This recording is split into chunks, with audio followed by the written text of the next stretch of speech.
¿Qué tal están? Sean todos bienvenidos. Muchas gracias por su tiempo. Abrimos un nuevo programa de Psiquiatría Today, como saben, el podcast de divulgación médico-sanitaria dirigido a profesionales de la psiquiatría, patrocinado por Adamed Laboratorios.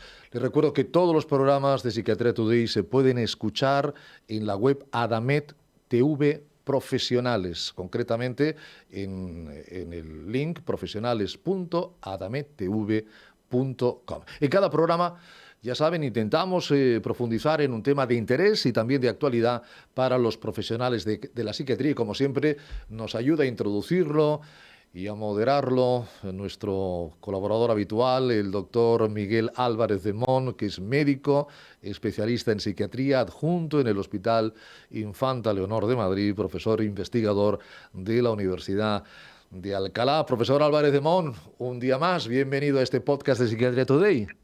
Hola Ricardo, ¿cómo estás? Pues Bueno, una vez más agradecerte tu amable introducción y que estés con nosotros una vez más. Yo estoy encantadísimo porque estoy dispuesto que en los próximos 20-23 minutos aproximadamente voy a aprender cosas apasionantes. Hoy con la depresión, hoy con los mayores, como grandes protagonistas. Si me lo permite, profesor, vamos a presentar a nuestra invitada de hoy. Nuestra invitada del programa de hoy es la doctora Rosa Molina.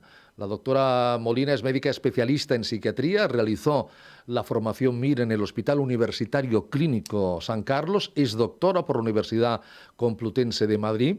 Su tesis se centró en la neuroimagen estructural y funcional de los trastornos de la conducta alimentaria. En la actualidad, la doctora ejerce como psiquiatra en el Hospital Clínico San Carlos de Madrid y es profesora colaboradora docente de la Universidad Complutense y profesora de máster en la Universidad Pontificia de Comillas. Además, coordina la sección de neurociencia clínica de la Asociación Española de Neuropsiquiatría. Y desde hace unos años también se dedica a la divulgación médica, como lo que estamos haciendo en estos instantes. Tiene un perfil de gran éxito en Instagram, es @Dr.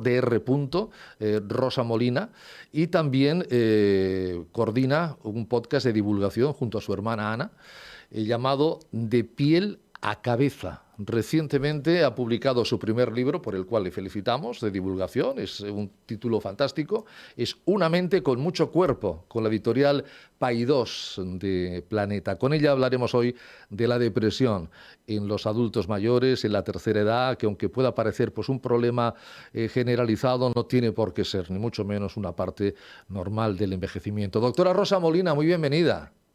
Hola, encantada de estar aquí. ¿Qué tal? El Instagram creo que va como una de maravilla y el libro fantástico, ¿no? Eso parece, de momento sí. La verdad que, mira, hasta llegan pacientes a consulta que me dicen que ha sido de gran ayuda, así que con eso ya satisfecha por completo. Qué bueno, doctor Álvarez de Mon, Miguel, que a un médico le digan lo que está haciendo me sirve de gran ayuda, ¿verdad? Es fantástico. Totalmente. Yo creo que la profesión médica, no sé tú qué opinarás, Rosa, pero yo creo que tiene inconvenientes, pero yo creo que una de las grandes ventajas que tiene es la satisfacción de ver que tu trabajo impacta positivamente en la vida, en la calidad de vida y en la salud de los pacientes. Sin duda.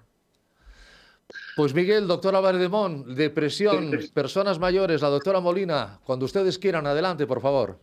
Bueno, gracias. Bueno, en primer lugar agradecerte, Rosa, que estés con nosotros, porque, bueno, yo sé que estás súper ajetreada, porque lo primero que te voy a preguntar, claro, yo te sigo en redes sociales, yo te sigo en Instagram, bueno, también es verdad que últimamente ya vamos forjando amistad, pero la primera pregunta es obligada, no tiene que ver con el tema del podcast, pero es ¿cómo haces para compaginar tu faceta clínica con tu faceta investigadora, docente y también de potente divulgadora? Porque claro, es que cierras el círculo. En mi opinión, yo siempre soñaba con poder ejercer las tres patas que en mi opinión tenía la medicina o con la que yo soñaba que tuviera, que era investigación, docencia y obviamente asistencia clínica, pero tú le has añadido la cuarta, que es la divulgación. Un inestable equilibrio, ¿no? Tendríamos que llamarlo, porque sin duda alguna yo añadiría la quinta pata, que es la maternidad o la paternidad, ¿verdad? En tu caso, que esa es la que más pesa y que desestabiliza las otras cuatro. Y lo cierto que, bueno, pues yo creo que ahí cualquier médico, ¿verdad? Incluido tú, que creo que llevas también una vida bastante ajetreada, pues no, yo creo que responderíamos lo mismo, ¿no? Al final es cuestión de organizarse muy bien, priorizar y tener que dejar algunas cosas de lado, ¿no? Tener ahí esa escala de decir, bueno, pues voy a invertir en esto, pero no en otras cosas, no sé, no recuerdo cuándo fui de compras la última vez Y y yo, muchas cosas que podríamos contar, ¿no? y yo te diría, no sé si tú estás de acuerdo, pero yo te diría que dosis de paciencia y de flexibilidad, porque este mismo podcast lo intentamos grabar otro día y por circunstancias de la vida lo tuvimos que aplazar. Quiero decir, que a veces, ¿verdad? Yo creo que hay que tener flexibilidad y paciencia. Sin duda, ¿no? Yo creo que esa es una clave, ¿no? Desde luego, perseverar, ser meticuloso, ser organizado, pero siempre desde la flexibilidad. Yo creo que esto es un añadido clave que además no solemos mencionar, así que me gusta que lo hayas dicho, ¿no? Esa flexibilidad cognitiva que hablando hoy de la vejez y del paso del tiempo, yo creo que una de las herramientas más potentes que habrá que mencionar. Y ya, última pregunta antes de entrar en materia, pero esta reconozco que me pica la curiosidad. Ahora que, bueno, tu hermana y tú con el podcast de Pila Cabeza, que yo mismo he sido oyente, vamos, soy oyente y he tenido la suerte de participar, o por tu canal de Instagram, ¿te suelen parar por la calle? O yo qué sé, estás en una boda y se te acercan, ¿no? Bueno, pues de momento suelo contar la broma de que me pararon no hace mucho, pero fue para decirme que me subiera la mascarilla bien, que la llevaba un poco bajada. Y poco más. La verdad es que yo creo que a lo mejor me ven por la calle con los niños, que es para lo que suelo salir, con otra cara, ¿no? A veces seguro que llevo la cara desencajada. Y de momento no hemos No, llegado a ese momento, no hemos llegado a eso, no hemos llegado a eso. Fíjate no, que que yo igual. siempre digo que al final los que estamos en redes sociales, a veces hay que distinguir un poco entre los influencers al uso y yo, bueno, esto heredado de mi hermana, defendemos el concepto de influencer, ¿no? Yo creo que es distinto porque no hay tanto fenómeno fan en ese sentido, pienso yo, que la gente, ay, te voy a parar por la calle, sino que realmente es un interés genuino por aprender. Con lo cual, yo creo que ese efecto, ¿no? Admiración y de parar a alguien por la calle, pues no lo tenemos, ¿no? Posiblemente, Pues creo. me encanta esto, yo ya te lo había escuchado, lo de influencer, pero realmente, bueno, ya cerramos, vamos, ya nos tenemos que meter en materia, pero sí que a veces da pena que admiren menos o que haya menos fenómeno fan con alguien que difunde información importante, ya sea de psiquiatría o de, yo qué sé, o de oncología, quiero decir, de información relacionada con tu salud, tiene narices que te paren menos o que lo valoren menos que si estás posando en una piscina con estas vistas infinitas o no sé qué rollos, ¿verdad? Pero bueno. Hombre, total, si te digo que en la feria del libro nos tocó firmar en San Jordi al lado de algún personaje famoso, más por la moda que por otras cosas, y tenían colas kilométricas de gente, pero bueno, no os podéis hacer una idea, ¿no? Mareas humanas. Y nosotras, pues bueno, tuvimos gente, pero claro, nunca a ese nivel, ¿no? No, ya no, pero enhorabuena y muchísimas gracias por estar hoy con nosotros.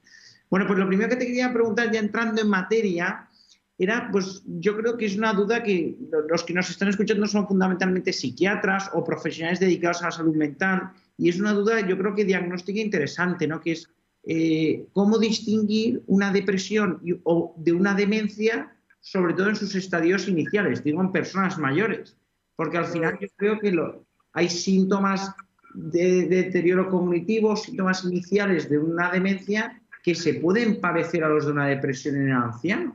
Entonces yo quería, si por favor nos pudieses, bueno, pues ayudar, sobre todo, ya te digo que como los que te escuchamos o vamos a escuchar este podcast somos fundamentalmente psiquiatras o profesionales de salud, yo creo que este reto diagnóstico no lo encontramos con frecuencia.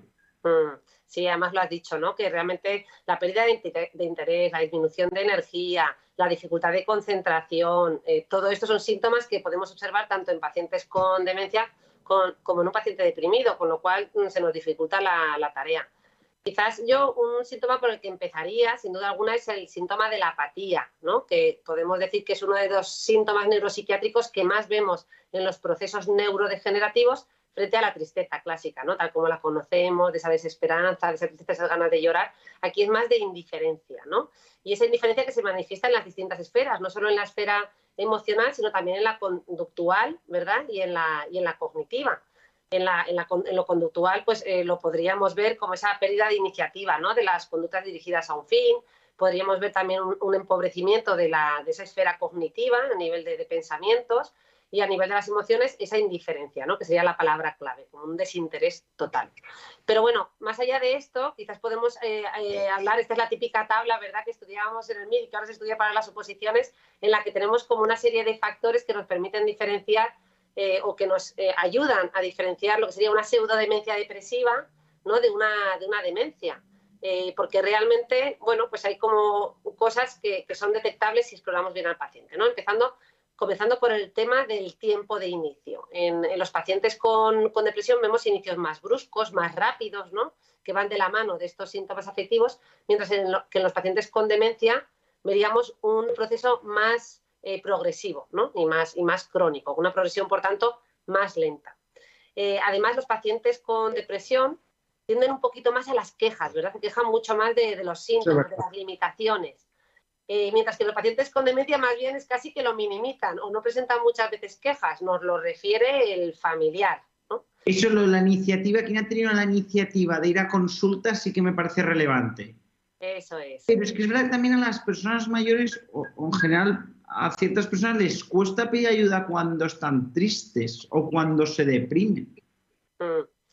Bueno, sin duda alguna, también sería un factor, ¿no?, como de confusión, ¿no?, en este sentido, Claro. de estas diferencias que estamos matizando, pero quizás sí como que hay un porcentaje muy elevado de pacientes que en ese contexto de síntomas depresivos o incluso de síntomas de ansiedad que median en esas dificultades de atención, concentración y de memoria que vienen, ¿no? Y siempre con ese miedo de voy a tener demencia, y si tienen encima algún antecedente, pues se incrementa todavía más, ¿no? Es que yo tengo además a alguien en mi familia y he escuchado que tener esto es un riesgo muy elevado, ¿no? Y cuando tratas esa depresión o esa ansiedad, pues estos síntomas remiten, ¿no? Estos síntomas cognitivos mejoran notablemente, que esa sería otra diferencia, ¿no? Cuando inicio un tratamiento y de repente el paciente, al mejorar su cuadro depresivo, pues esto mejora. ¿Qué otras diferencias podemos distinguir así también?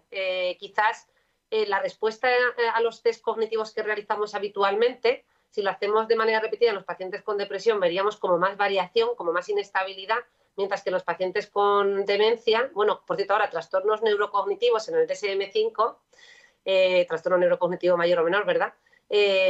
Pues sería más progresivo y más constante. Además, en la realización de esos test solemos ver que el paciente con demencia se esfuerza mucho más por contestar, ¿no? Mientras que el paciente con depresión tendería un poquito más a ese, ay, no sé, no sé, no hay como un esfuerzo. Que para detectar eso lo que es muy útil es pedirle que lo haga en la consulta. O sea, a lo mejor en la propia consulta, que a lo mejor podemos, dado la dificultad de tiempo, digo, podemos ir escribiendo o ir haciendo algo, pero que si está en la consulta tenemos un ojo puesto en cómo lo hace, ¿no? Porque esto que acabas de describir tiene que ver con cómo lo hace. Es decir, que si nos dan la puntuación solo... Sin duda, sí, esto sería muy útil, claro, hay que verlo. Yo creo que la clave es hacerlo nosotros mismos, sí. En este caso, ¿no? Sobre todo para conseguir esta diferencia. Y bueno, yo creo que más o menos hemos tocado varios puntos, quizás ya más a nivel de historia clínica, más que de evaluación, pues es verdad que es más frecuente encontrar historial de antecedentes familiares de demencia en los pacientes con demencia, ¿no?, que en los pacientes con depresión, que en todo caso encontraremos antecedentes de trastornos afectivos, ya sea trastorno bipolar, trastorno depresivo, etcétera. Yo creo que con estas pinceladas, ¿no?, así hemos tocado unos cuantos puntos que pueden ser de utilidad y de ayuda para observar y distinguir esto. Y yo luego, no sé si añadiría, porque eso es que ahora se me está viniendo a la cabeza una paciente mayor, hiperfrecuentadora de urgencias en infantil menor. Entonces, por eso es igual, como tengo esta foto reciente de las últimas guardias, pues a lo mejor por eso me marca. Pero yo creo que también en el deterioro cognitivo, a nivel afectivo, yo creo que casi que prima más la habilidad emocional o la incontinencia afectiva, más que un humor depresivo. Qué bueno, sí, también, efectivamente, muy bien señalado, ¿no? Está la habilidad, que también la vemos con más frecuencia en los sujetos mayores. Y ahora añado yo otra que me ha venido también a la cabeza, que es la de la memoria, ¿no? Que realmente los pacientes con depresión fallan generalmente, como en todos los tipos de memoria, en la memoria reciente y en la memoria retrógrada, mientras que, bueno, memoria remota, mientras que los pacientes con demencia es más la anterógrada, ¿no? Y la capacidad para Fijar nuevo conocimiento, mientras eso, en la ley de Ribot, ¿no? Que realmente, además en la familia te lo cuenta muy bien, dice, no, si tiene muy buena memoria, se acuerda de todo, de toda su infancia, absolutamente de todo, y no les choca muchísimo, y es que esto es lo habitual, que el paciente con demencia sea capaz de recordar lo pasado con bastante facilidad, este tipo de memoria sí que se puede tocar y afectarse con el paso de los años y evidentemente en demencias ya muy avanzadas, ¿no? y graves, pero al inicio lo que se suele alterar de inicio es ese otro tipo de memoria, ¿no? La capacidad para adquirir nuevo conocimiento. No, totalmente, totalmente. Y muchas gracias por añadir este matiz o esta característica, porque efectivamente nos ayuda mucho a distinguir, porque nosotros sobre todo estamos hablando de esos estadios iniciales donde puede estar en la duda diagnóstica. Pero de hecho no es un tema fácil, porque no sé si a ti te ha pasado, pero a nosotros muchas veces nos pasa que enviamos a un paciente a neuro y neuro, nosotros estamos convencidos, básicamente casi que lo enviamos para que confirme el deterioro cognitivo o confirme una demencia y nos dicen que no. Seguro que a ti también te ha pasado. Es decir, que lo cierto es que muchas veces no es nada fácil o que al menos hay muchas situaciones en las que tenemos una opinión distinta a los psiquiatras y los neurólogos. Sin duda alguna. Yo creo que complementa luego también muy bien, hablando ahora ya de otras especialidades, también la geriatría, ¿no? Nosotros es cierto que tenemos ahí el pastel, entre comillas, un poco dividido entre neurología, geriatría y psiquiatría. Creo que psiquiatría es un servicio bastante activo en el campo de los trastornos neurocognitivos en nuestro centro, pero que no es por igual además en todos, ¿no? Yo creo que hay hospitales donde claramente la demencia solo lo lleva neurología y lo tienen bastante dividido, ¿no? Y en otros donde el servicio de psiquiatría está más activo. Pero bueno, yo creo que nos encontramos esto continuamente, sobre todo en los estadios leves, que es más difícil de diagnosticar. Y yo creo que, bueno, si hiciéramos autopsias, si tuviéramos seguimiento de un montón de nuestros pacientes, estoy segura de que, bueno, pues muchos diagnósticos serían erróneos. Pero esto ya incluso nos iríamos al solapamiento con otros trastornos mentales, ¿no? Como la esquizofrenia, que esto está descrito, ¿no? Que ha habido confusión en cuanto a esquizofrenias que luego eran demencias cuando se veían en la autopsia, ¿no? No, yo eso tengo que reconocer, como me gusta mucho la investigación, la verdad que sí que es que cuanto más investiguemos y sobre todo cuanto más seguimiento a largo plazo, más luces nos dará lo que investigamos y nos alumbrará, bueno, nos dará luz a la clínica. Sin duda. Bueno, y Rosa, tú que tu libro, para los que no lo hayan leído, pues tiene mucho que ver de cómo habla la mente a través del cuerpo y mucho, algunos capítulos o le dedicas cierto espacio al tema de la somatización. Entonces, creo que es de interés que nos cuentes un poco, que si nos puedes dar alguna pincelada de cómo suelen somatizar las personas mayores, independientemente de que puedan tener o no un cuadro diagnóstico. Quiero decir, también se puede somatizar, digamos, entre una patología necesariamente. Pero bueno, quizá cuando estamos centrando en la depresión, pues cómo somatiza el paciente mayor, el paciente anciano en la depresión. Así como... Claro, sí, quizás lo más llamativo, precisamente si recordamos que los síntomas de depresión, ¿no? Bueno, yo creo que aquí la mayor parte de nuestros oyentes son psiquiatras y se lo saben, pero si hay algún otro médico o médicos de familia o de otras especialidades, recordar que la depresión, ¿no? Es esa tríada de síntomas emocionales, como el ánimo bajo, la apatía, la bulia, la anedonia, de síntomas cognitivos, fallos en atención, concentración, función ejecutiva, y también los síntomas somáticos o síntomas físicos, que es una de las tres patitas de la depresión, ¿no? Y realmente en la mayor parte de los cuadros depresivos podemos ver un poquito de todo. Lo cierto es que en el paciente mayor, con más frecuencia frente al paciente adulto, vemos una mayor prevalencia, una mayor frecuencia de depresiones que se manifiestan principalmente a través de síntomas físicos, ¿no? De esos equivalentes depresivos, ¿no? Que podríamos pasar por alto y que a veces es difícil de detectar, nos complica mucho más las cosas, ¿no? Es como si a los pacientes, a las personas mayores les costara mucho más verbalizar ese malestar o ese sufrimiento y se manifestara mucho más a través del cuerpo, ¿no? Pues en forma de estreñimiento, insomnio, dolores múltiples, cefaleas, las molestias gastrointestinales yo creo que son muy típicas, ¿no? La sensación de mareo. Bueno, todos estos síntomas que vienen un poquito, pues eso, a confundirnos y a ponernos las cosas todavía más difíciles. También es muy frecuente, es más frecuente el sentimiento de culpa, ¿no? En las personas mayores. Que creo que una carga, ¿no? Sentirse como una carga. Eso es. Yo creo que es importante, ¿no? Abordar esto y también el sentimiento de inutilidad, ¿no? Que en la sociedad actual pues pueden tener con una relativa diferencia, ¿no? Con respecto a otras épocas. También Claro, por la productividad laboral, ¿no? Que ahora yo creo que está más valorada o hay cierta, a lo mejor, presión. ¿No? No, desde luego que el cuerpo y la mente yo creo que cuanto más los estudias, más apasionantes son, ¿verdad? Sí, a mí me parece un tema fundamental. De hecho, unos compañeros me preguntaban, pero ¿cómo en el tiempo de pandemia que más ha puesto la gente el foco en la mente, cómo has dedicado un libro al cuerpo, ¿no? Y digo, bueno, es que realmente el libro está dedicado a la mente, pero destaco cómo se manifiesta a través del cuerpo, porque es que es repetido el que venga un paciente a urgencias con síntomas físicos, ¿no? Somáticos, de toda índole, y que como no se encuentra nada en la analítica, en el electro y en las pruebas de rutina de la urgencia, pues no le pasa nada, todo es psicológico, ¿no? Y cómo le restamos importancia y validez oye, como si no estuviéramos, ¿no? Legitimados para sufrir, o sea, para que nuestros síntomas físicos fueran consecuencia de nuestros conflictos psíquicos, o sea, es que tienen la misma importancia y ese dolor pues duele igual. Entonces yo creo que un poco ayudar a concienciar, ¿no? A trabajar un poquito ese otro aspecto, ¿no? Que a veces cubrimos poco. No, la somatización es apasionante, es apasionante. Sí. Eso sí, un mundo muy complejo y enrevesado, ¿verdad? Porque luego hay como, bueno, a nivel tú has mencionado los trastornos de somatización, nos podemos ir hacia también los trastornos conversivos y los disociativos, y ahí entramos como términos que además han ido cambiando con el DSM-5 y entramos en un terreno, pues eso. Y eso sí quedaría, pero vamos, para otro podcast mínimo. Para otro podcast, eso lo dejamos para otro. No, y luego, desde el punto de vista práctico, ¿cuál sería tu recomendación? Vamos, ¿tú cómo lo enfocas cuando tienes una persona mayor que va a tu consulta, referida ya sea por la familia o de interconsulta, me da igual, pero el hecho es que el primer episodio, o a lo mejor tiene algún otro episodio, pero por lo que acude es por síntomas que pueden ser síntomas depresivos, vamos, por apatía, por anedonia, a lo mejor por fallos cognitivos o quejas cognitivas, y ante la duda, ¿qué recomendarías? Ante la duda diagnóstica, sobre todo en estos estadios iniciales, pero habiendo síntomas presentes, habiendo sufrimiento y habiendo un deterioro del funcionamiento del paciente, es decir, que nos estamos moviendo en cuadros moderados, diciendo, oye, que está impactando tanto a nivel de funcionalidad como a nivel de sufrimiento, que por lo menos yo son las dos coordenadas con las que me muevo. Yo creo que lo que me lleva a mí a decidir, pongo un tratamiento farmacológico o no, es si hay sufrimiento y si hay impacto en la funcionalidad. Entonces, ¿qué harías en esos estadios iniciales? ¿Por qué te inclinarías? Claro.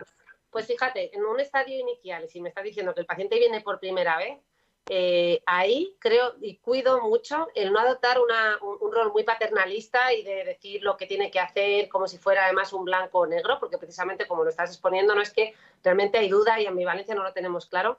Y yo aquí siempre, bueno, primero sondeo, veo las expectativas tanto del paciente como de la familia, esto lo observo antes de tomar una decisión, ¿no? Terapéutica. Y una vez observado esto, ¿no? En plan, bueno, ¿y qué expectativa tenía usted de la consulta? ¿O con qué idea venía? ¿No? ¿Ha venido solo porque le han mandado o tenía algo en mente? ¿No? Y una vez que he sondeado esto, pues quizás lo ofrezco y veo la reacción del paciente, la posibilidad, ¿no? Si te refieres a ese tema de tratar farmacológicamente, porque yo creo que es verdad que en el paciente mayor todavía a día de hoy tendemos mucho más al uso del fármaco por delante de cualquier intervención terapéutica, psicoterapéutica.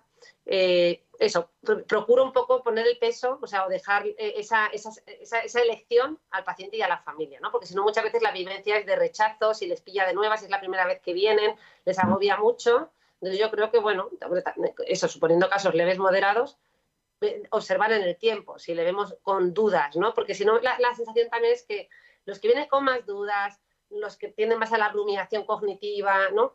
Luego son precisamente los que manifiestan muchos más efectos secundarios de la medicación. Con lo cual yo creo que aquí, sobre todo para los que están empezando, ese recordatorio de ver qué expectativas tienen, ver si realmente al paciente le apetece tomar un tratamiento, porque a lo mejor lo que hacemos es empeorar las cosas, ¿no? Y podemos ir observando en el tiempo y trabajar más el vínculo terapéutico, ¿no? Que se sientan cómodos y poder ir trabajando pues, por otras facetas y luego ya ir decidiendo con él, como una decisión conjunta, básicamente. No, yo esto, lo comparto todo, pero yo si me tuviese que mojar, ¿no? Porque imagínate que ya, mira, vuelve a la consulta al mes y sigue igual, ¿no? Diciendo, yo a veces digo, me inclinaría por un antidepresivo por si fuese una pseudodemencia depresiva. Digo que yo al menos el primer intento lo tiraría por ahí. O si no, a lo mejor uno... ¿Qué dices entre empezar un antipsicótico, mejor conductual? No, sí. Claramente con un antidepresivo empezaría. Pero yo tenía eso en la cabeza diciendo, porque luego es verdad que hay algunos fármacos que dices, oye, pues puede ser un potencial antidepresivo o te puede valer para algunos síntomas, o sea, insomnio, pérdida de apetito o lo que sea, pero yo creo que de primeras hay que intentar irse a ver si es una causa reversible. Claro. Sí, yo en ese sentido, ¿no? Y en ese cuadro que nos has pintado, yo tendería más a los antidepresivos, que ya de paso indirectamente nos pueden mejorar muchas cosas. En el caso de que viera más claro el deterioro cognitivo, es cierto que si el paciente tiene deterioro cognitivo y alteraciones conductuales, la mejoría es mayor con los IAT, inhibidores de la colinesterasa y fármacos que se utilizan tradicionalmente para la demencia que los propios antipsicóticos. Ah, sí. Esto es lo que nos dicen los datos científicos. O sea, de hecho, esto tanto en la demencia como en el Parkinson, primero empezaríamos con sus fármacos, ¿no?, correspondientes, porque indirectamente suele mejorar la conducta. Y si ya no mejora es cuando me planteo el antipsicótico, ¿no? Y algo similar, aprovecho para mencionar el Parkinson, ¿no?, que además también está la demencia tipo por Parkinson. Hacemos lo mismo, ¿no? Pondríamos los fármacos dopaminérgicos antes de plantearnos un antipsicótico. Pues yo eso, vamos, te agradezco el recordatorio porque yo personalmente, niveles de la colinesterasa, yo personalmente tengo que reconocer que no me animo. O sea, digo que no me lanzo, vamos, no sé por qué, pero digo que es como que eso se lo dejo a neuro, no sé por qué lo tengo quizá demasiado compartimentalizado. Sí, bueno, y también se puede hacer así. O sea, yo creo que la mayor parte de los hospitales a día de hoy sí sigue funcionando así. El IAC lo suele poner el neurólogo y luego ya, si no ha mejorado, nos lo remite a psiquiatría, ¿no? Quizás en nuestro servicio, como estamos ahí un equipo más grande en el que también está geriatría, pues hay una tendencia más compartida, pero yo en la mayor parte de los centros donde he trabajado es justo lo que tú estás diciendo, ¿no? Y tampoco está mal realmente que le inicie un neurólogo ese primer paso y si ya no mejora, nos planteamos lo otro. Oye, Rosa, pues antes de terminar te quería hacer una pregunta que yo creo que está hilada con, bueno, pues con lo que decíamos antes, que tú tienes una faceta, bueno, docente, investigadora, de asistencia clínica, por supuesto, pero también de divulgación. Entonces, yo te quería preguntar a ver qué te parece esta reflexión que yo he hecho, ¿no? De alguna manera, yo creo que la divulgación, todos en alguna medida la tenemos que hacer en la consulta, ¿no? Porque entiendo que la divulgación en el fondo la hacemos todos los médicos cuando atendemos a los familiares de los pacientes, ¿no? Cuando tú explicas la enfermedad o tu diagnóstico diferencial o explicas el tratamiento, en el fondo estás haciendo divulgación en el 1 a 1, ¿no? Total. Estás haciendo divulgación y psicoeducación, que es tan importante, ¿no? En el 1 a 1, y yo creo que la diferencia a lo mejor de otros medios, como puede ser un libro o las redes sociales, es que esa información que además te lleva un mínimo, yo tengo cronometrada, a mí entre 5 y 10 minutos mínimo me lleva. Digo, ojo, todo ese tiempo que yo le dedico a una sola persona, que tengamos la posibilidad, ¿no?, de a través de otros medios, como son las redes sociales, donde la gente ahora está muy activa y busca información científica. O sea, a día de hoy eso está ocurriendo, la gente está buscando información en redes, pues que un post así básico de cómo manejar al paciente con demencia si soy familiar y que esto le llegue a miles de personas, a mí me parece pues muy práctico, porque oye, estamos, ¿no? Esto es como la prevención del cáncer de mama, estamos informando a la población, con lo cual va a disminuir nuestra carga y que se colapsen las consultas en base a cosas más, ¿no?, pues que deberíamos, que la sociedad debería saber, la población debería saber. Bueno, tú ya sabes, yo no he sacado el tema, lo has sacado tú, pero ya sabes que a mí me gusta esta tesis, o sea, este concepto de que las redes sociales se utilizan como buscador de información médica. Ya sabes que a mí me interesa muchísimo porque es una de nuestras líneas de investigación, analizar precisamente eso, porque yo soy plenamente consciente de eso. Yo creo que muchos de los que nos escuchen también habrán tenido una experiencia en consulta de que ya no solo lo han buscado en Google, sino que lo han leído en redes sociales o lo han visto a no sé quién. Y es que eso, aunque a veces nos duela a nuestra, digamos, a nuestra vanidad, pero como lo hayan leído en un foro, a veces es más que nuestra opinión. O sea, que yo creo que es bueno estar al tanto también de cuáles son las creencias con las que llega un paciente a consulta. Por Claro. eso también trasladándolo a otras enfermedades, es que a veces te llegan con unas expectativas absolutamente desajustadas. Entonces yo creo que en el caso de que sea una depresión también hay que trasladarles que, bueno, que yo creo que en las personas mayores que tardan más en responder al tratamiento, yo creo que también hay que ser sinceros respecto a las tasas de respuesta y las expectativas de mejora. Y en un deterioro cognitivo, si es nuestra sospecha diagnóstica, yo creo que también es importante trasladárselo a la familia, ¿no? Porque yo creo que a veces también las expectativas tienen mucho que ver con la satisfacción final. Juegan un papel, sin duda, en la evolución, ¿no?, de ese paciente. O sea, el entorno del sujeto. Aquí en salud mental siempre hablamos de biopsicosocial y no podemos olvidar que el entorno del sujeto y esa familia y el sostén que esta familia sea capaz de hacer es fundamental en la evolución y en el pronóstico. Por tanto, totalmente de acuerdo contigo, ¿no? Y que la población, bueno, pues eso, que llegue a estar más informada con respecto a esas expectativas, esas creencias, va a ser clave. Bueno, Rosa, pues muchísimas gracias por compartir este rato con nosotros y sobre todo, bueno, mucho ánimo con todas, vamos, con las distintas facetas profesionales y sobre todo en concreto quizá pues con el libro, ¿no? Que yo sé vamos, que va como un tiro, pero que siga así, que siga así. Que siga, que aquí ya sabes, las cosas pueden subir muy explosivamente y luego bajar con la misma rapidez con la que han subido. Una mente con mucho cuerpo, ¿eh? Yo recuerdo una frase que decía, la mente se queja y el cuerpo lo manifiesta, ¿eh? La importancia de la relación cuerpo-mente. Doctora Molina, doctora Álvarez de Mona, ha sido un placer, de verdad, hemos aprendido como siempre muchísimo y aquí hay un terreno enorme porque cada vez habrá más mayores y cada vez habrán más patologías o cada vez tendremos más porcentaje de conocimiento de lo que pasa en un cerebro cuando van avanzando en las diferentes edades que hace unos años no se alcanzaban. Ha sido un placer tenerles con nosotros y les espero muy pronto en el próximo podcast de Psiquiatría Today. Gracias, doctora, gracias, profesor, un fuerte abrazo a ambos. Muchas gracias, Ricardo. Cuídense mucho. Hasta pronto. Ya saben que nosotros lo que esperamos son sus consultas, son sus preguntas, son sus sugerencias. Tenemos para ello un correo electrónico, contacto@psiquiatriatoday.com. El programa ha sido realizado por Nenisi Walk y patrocinado por Adamet Laboratorios.